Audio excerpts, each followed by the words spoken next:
Alors, est-ce que toi, Rudy, tu as un message à faire passer à l'écosystème des startups?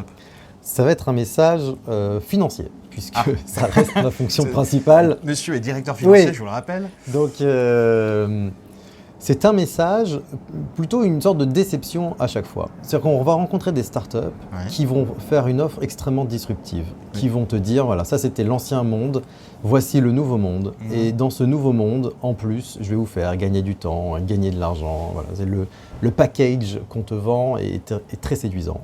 Et d'un coup vient l'offre financière. Et la patatras. Et souvent, tu te dis que tu as perdu à peu près 1 heure de rendez-vous parce que les mecs sont à côté de la plaque.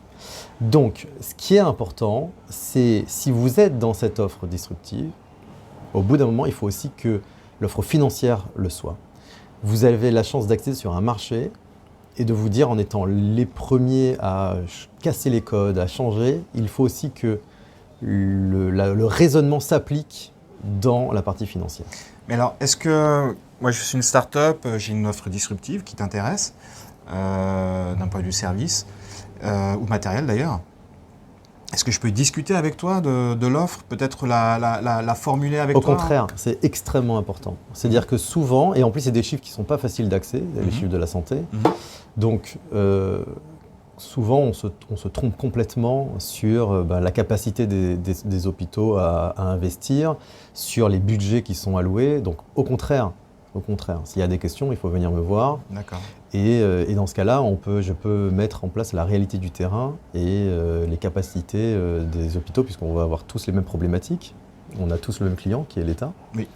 Donc il faut vraiment ne pas hésiter à bien se renseigner pour monter une offre qui soit cohérente. Puisque si vous venez et que l'offre est complètement disproportionnée, ça va bloquer la conversation, ça va bloquer toute la négociation. Parce que si déjà vous avez tapé trop fort, trop vite, même si vous baissez l'offre énormément, du coup ça va même dévaluer votre offre. Donc mieux vaut être raisonnable d'entrée de jeu, connaître bien son marché, connaître les capacités des hôpitaux à investir, et petit à petit progresser, acquérir. Et une fois que vous êtes bien en place, là, vous aurez tout le temps de monter les prix petit à petit.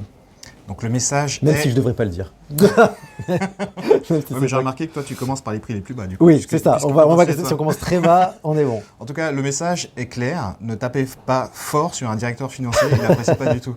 Non, le message est adapté. Non, mais par contre, on peut en discuter ensemble. En tout cas, oui, moi, on peut la co-construire. Là, j'en profite pour donner ma technique. Je ne propose jamais de prix lors d'un premier rendez-vous, première présentation. Je discute avec mon interlocuteur, je vois comment il agit, j'essaie de comprendre son fonctionnement et il a le flux financier qu'il est capable de mettre pour mon produit.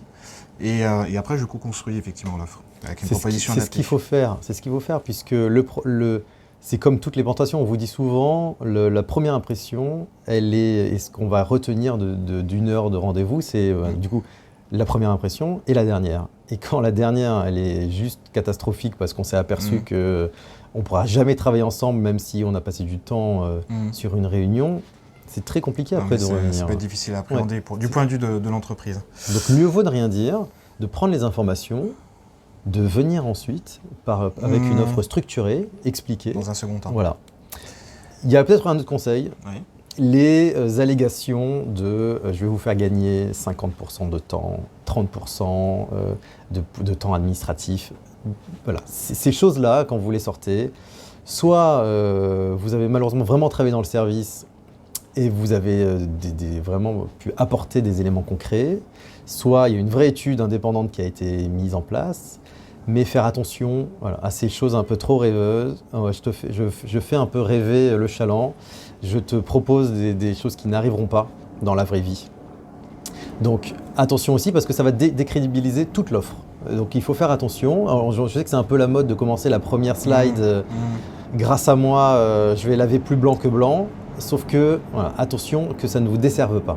On parlait souvent de la première impression, et ça, c'est la première impression, donc attention à ça. Effectivement. Plus compliqué. Ou alors, effectivement, il faut que ce soit prouvé. Oui, c'est ça. Que ce soit prouvé, soit scientifiquement, soit par une étude d'usage. Exactement. Effectivement, par un tiers, c'est encore mieux. Vous aussi, donnez vos techniques de négociation en commentaire sous ma chaîne YouTube ou sur mon LinkedIn. Vous trouverez les coordonnées de Rudy Taïb sous la vidéo YouTube.